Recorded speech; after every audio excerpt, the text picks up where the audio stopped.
Hello, నిన్నే. మళ్ళీ ఏమొచ్చింది? ఈ టైంలో వచ్చేదే. నీకెలాగో రాదు గాని కనీసం టైం అయినా చెప్తావా? 11:30. 11:30? బాప్ రే బాప్, సిటీలో మగాళ్ళంతా ఏమైపోయారు? వర్షానికి ఒక్క బేవర్స్ గడు కూడా రావట్లేదు, ఉన్నోడేమో ఏమీ చేయట్లేదు.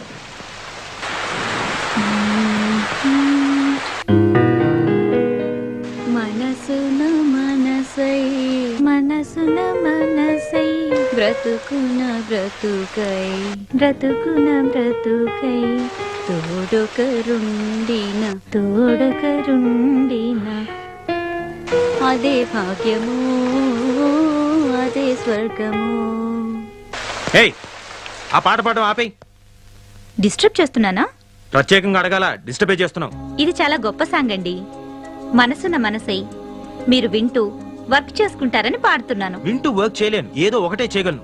ఇది చాలా ఇంపార్టెంట్ వర్క్. రేపు ఆఫీస్ లో డెమో ఇవ్వాలి. ఇదిగో, నువ్వు ఆ పిచ్చి బట్టలు మానేసి వేడి పడుకో. ఎందుకు రాపాలి? ఇదిగో, మర్యాదగా చెప్తున్నాను, ఆ పాట మాత్రం పాడు. ఏంటి, ఈ పాట మాత్రం పాడకూడదా? నీకు ఈ పాట విలువేంటో తెలుసా? మనసున మనసైన వాడు, బ్రతుకున బ్రతుకైన వాడు, అలాంటి వాడు మన జీవితంలో ఉంటే అదే స్వర్గం. అంతకన్నా మన యదవ జీవితాలకు కావాల్సిందేముంది గురు? మన అంటావేంటి? నీ గురించి అనుకో. సరే గురు, మన ఇద్దరికి చాలా తేడా ఉంది, ఒప్పుకుంటున్నాను. ఇక్కడ మన ఇద్దరమే ఉన్నాం. నాకు మరో కస్టమర్ దొరికే వరకు కాసేపు నవ్వుతూ మాట్లాడొచ్చుగా. అలా చిరాకు పడతారెందుకు? కాస్త నవ్వుతూ చెప్పొచ్చుగా. అలా చిరాకు పడతారెందుకు?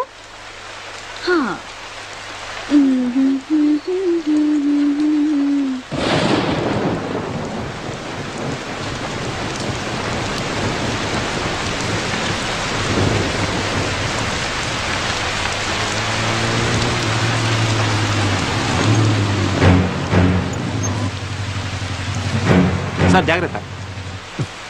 ఏంద్రబాయికి వర్షం. నమస్తే శంకరన్న. ఏయ్, అన్నా అని పిలవద్దని నీకు ఎన్నిసార్లు చెప్పాలనే? ఏదో అలవాటైపోయిందన్నా. అదిగో మళ్ళా. ఎవడాడు? కస్టమరా? కాదులే, కారు ఆగిపోయింది. ఆగిపోయిందా? ఆపిండా? చూస్తే అలా కనిపించట్లేదు సార్. ఏంది రోయ్, వాళ్ళు ఏమన్నా ఐడెంటిటీ కార్డులు పెట్టుకొని తిరుగుతారా ఏంది? సర్లే. ఏ పోరి, ఆ లొల్లి కృష్ణాడు ఎక్కడే? నాకేం తెలుసు? నాకేం తెలుసా? నీకు ఆయనకి జర ఎక్కువైందే. ఆడి ఇయ్యాల్సిన మామూలు ఇయ్యలే. ఎక్కడున్నాడో చెప్పు, వాని తోలు తీసి నా యూనిఫామ్ కుట్టించుకుంటా. డబ్బు నాతో పంపించట్లే. మరి ఇందాక తెలియదన్నావు? నువ్వు డబ్బు గురించి అడగలేదు, కృష్ణ గురించి అడిగావు. ఏయ్, నీకు నిజంగానే బాగా ఎక్కువైందే. 2000 ఇయ్యాలే, 100 తక్కువైంది. ఏం సంగతి? ఇది మింగేసిందేమో సార్. అది మీకు అలవాటు, నాకంత కర్మ పట్టలేదు. ఏయ్, ఏందే ఎక్కువ మాట్లాడుతున్నావు? వాడు అన్న దాంట్లో తప్పేముందే? ఆ 100 నువ్వే నొక్కేసింటావు. తీ బయటకి. నీ సంగతి నాకు తెలియదానే? ఏం పిచ్చోన్ లెక్క కనిపిస్తున్నా? తీ బయటకి. మీరు మాత్రం పోలీసులు అని చెప్పి జనం దగ్గర డబ్బు గుంజట్లేదా? ఆయన నాకేం తెలీదు, వాడంతా ఇచ్చాడు. ఏమన్నావే? నీ అవ్వ 100 కొట్టేసింది కాకుండా మమ్మల్ని అంటావే? నిన్ను అన్ని లోపలికి తీసుకుపోయి బొక్కలు బజాయిస్తే అప్పుడు బయటకు వస్తాయి మొత్తం పైసలని. రేయ్ రేయ్, ఏమైందిరా? ఎవరి మీద రా కోపం? సార్, మర్యాదగా మాట్లాడండి. ఏందిరో? ఆడవాళ్ళతో మాట్లాడే పద్ధతి అది కాదు. అబ్బా, ఏందది? అమ్మా, జర ఈ నెల ఇయ్యాల్సిన మామూలు ఇస్తారా వాంచన్ అని అడగలనారా? గట్ల అడుగుతా సరిపోతుందా? వెటకారం వద్దు. ఎటకారమేంద్రా? ఇంకొక మాట మాట్లాడినామంటే ఎన్కౌంటర్ చేసి పారేస్తాను. రాత్రులు మేము సంసారాలు చేయకుండా మీకోసం డ్యూటీలు చేస్తా ఉంటే మీరు మాకు మాట్లాడే పద్ధతులు నేర్పిస్తారా? రేయ్, ఈ బజార్ దానికి ఎలా మర్యాద ఇయ్యాలనో నువ్వు నాకు నేర్పుతావురా? మాకే పద్ధతులు నేర్పిస్తావురా? కాల్చి పారేస్తాను. ఏమనుకుంటున్నావు? శంకరన్న, వదిలే వదిలే అన్న. ఆ పప్పు గడత నీకేంటి? నీ 100 రూపాయలు నేను ఇస్తాను. రా రా. పద్ధతులు కావాలన్నట, పద్ధతులు. రేయ్, నువ్వు స్టేషన్కి పోరా, నేను వస్తున్నా. అలాగే సార్. ఏంటే వాడితో పెట్టుకున్నావు? వాడు అసలే మూల శంకరయ్య. నీ అదృష్టం బాగుండి వాడి శంక తిరగలేదు, లేదంటే నువ్వు ఈ పాటికి చచ్చుండేవాడివి. ఎందుకైనా మంచిది, నువ్వు కొంచెం వెళ్ళిపో.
ఏమంటున్నాడు?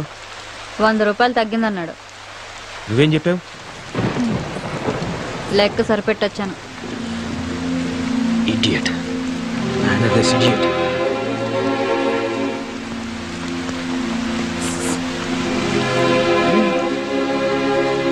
ఇందాక 2 తీసుకున్నావుగా. నలిగిపోయింది.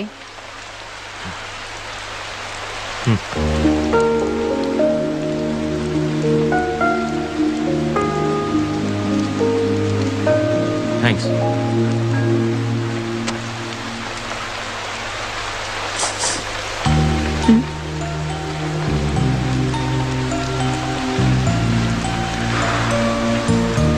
నీ పేరేంటి? గులాబీ. నువ్వు నువ్వు అది ఏం చేస్తున్నానా? వ్యభిచారం. ఇంకా నాకు తెలిసిందే ఇదొక్కటే గురు. ఎప్పటి నుంచి? అమ్మ దహన సంస్కారాలకి డబ్బులు లేకపోతే వేరే దారి లేక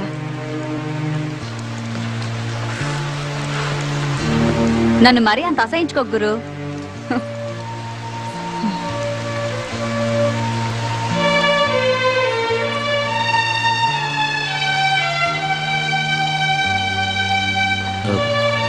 ఇంతకీ కృష్ణ ఎవరు? నా బ్రోకరు. అవును, ఆ 100 నిజంగా నువ్వే తీసావా? అసలు వాడు నాకు డబ్బులు ఇస్తే కదా. మరి వాడే ఇచ్చాడను? అలా అనకపోతే వాడిని బొక్కల తోసి ఏ కీలు కాకీలు విరిచేస్తాడు ఆ శంకరగాడు. పోతే పోయాడు, నీకే? నేను ఇబ్బందుల్లో ఉంటే కాస్త ఎక్కువ డబ్బులు ఇప్పించేది వాడే గురు. వాడికి ఏదైనా జరిగితే నేను కష్టాల్లో పడతాను. అందుకే ఆ శంకర్ గాడితో అలా అబద్ధం చెప్పాను. అయినా అసలు ఇందులోకి ఎందుకు దిగావు? వేరే పని ఏదైనా చేసుకోలేకపోయావా? చెప్పాను కదా గురు, తప్పని పరిస్థితుల్లో అలా జరిగింది. తర్వాతైనా మానేయచ్చుగా. అమ్మా నాన్నలు పోయాక మామయ్య నాకు మంచి ఉద్యోగం ఇప్పిస్తానని తీసుకొచ్చి రజియా బేగంకు పరిచయం చేశాడు. అప్పటికే ఆ ఇంట్లో చాలా మంది అమ్మాయిలున్నారు. ఏంటో అనుకున్నాను. ఆ రోజు రాత్రికి కానీ నాకు అర్థం కాలేదు నేను మోసపోయానని. ఆ తర్వాత పారిపోవాలని చాలా ప్రయత్నాలు చేశాను. నా వల్ల కాలేదు.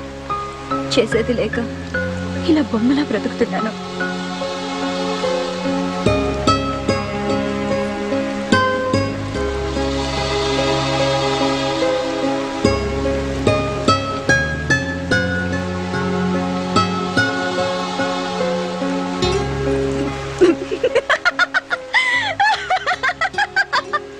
నువ్వు పడిపోయావు గురు. నమ్మేశావు. నిజమే అనుకున్నావు కదూ? అంటే అబద్ధం. 3 పెగ్గలయ్యాక ఈ కథ చెప్పానంటే 500 టిప్పు గ్యారంటీ. మందు పడకుండానే నువ్వు పడిపోయావు. ఇక మందు పడ్డవాడు తెగ జాలి పడిపోయి పెద్ద హీరో పోజు కొడుతూ 500 తీసిస్తాడు. ఏంటి గురు ఆలోచిస్తున్నావు? నువ్వెవరికైనా టిప్ ఇచ్చావా? నో, నాకు అలాంటివి తెలియదు. తెలీదా? అయితే బయట పూట ఎప్పుడు తినలేదా? కాలేజ్లో, ఆఫీస్లో? లేదు. అయ్యో పాపం. ఒట్టింటి భోజనమేనా? నీ పెళ్ళం అదృష్టవంతురాలు. నీలాంటి మగాన్ని మొదటిసారి చూస్తున్నాను. నచ్చావు గురు. అవును గురు, నీ పేరేంటి? అభిరామ్. ఏం చేస్తుంటావు? Software engineer. సరే సరే, నాకు అర్థం కదలే. నెలకి ఎంత వస్తుందేంటి? 80,000. 80,000? నెలకు 80,000? నీ పెళ్ళం కూడా సంపాదిస్తుందా? కొంచెం మర్యాదగా మాట్లాడు. మేమింతే గురు, మాకు అవేమీ తెలియవు. మా వాతావరణం అలాంటిది. మాతో ఎవ్వడూ సరిగ్గా మాట్లాడు.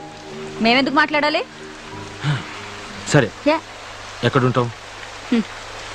ఎక్కడుంటావు చెప్పు. ఖైరతాబాద్ దగ్గర. మక్తా. ఇంకా వేరే పని తెలీదు. కనీసం వంట కూడా రాదు. అమ్మే అన్నీ చూసుకునేది. అమ్మ ఉంటే వేరే పని చేసుకునేదాన్ని. కానీ చంపేశారు. చంపేశారా? అవును. అప్పుడు నాకు 14 ఏళ్ళు. అమ్మ పక్కనే పడుకున్నాను. రాత్రి ఎవరో అమ్మను లాక్కెళ్లారు. అదే రాత్రి రైలు పట్టాలపై అమ్మ శవం దొరికింది. ఆ రోజే తెలిసింది అమ్మ కూడా ఇదే లైన్లో ఉందని. అప్పుడమ్మ, అప్పటి నుంచి నేను.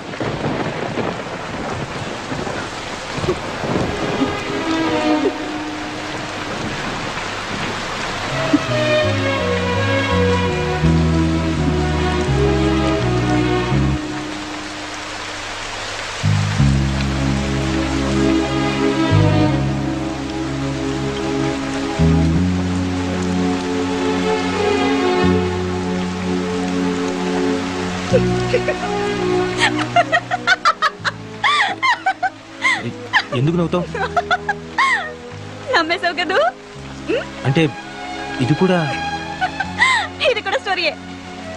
ఇది గాని చెప్పాననుకో 1000 రూపాయలు టిప్పు గ్యారంటీ. ఎందుకు అబద్ధాలు చెప్తున్నావు? ఎందుకా? నిజాలు చెప్తే కష్టాలు తీరుతాయా?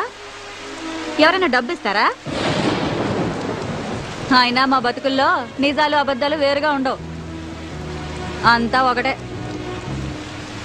ఆశ్చర్యంగా ఉందా? నవ్వుతూ బతకడమే నాకు తెలుసు.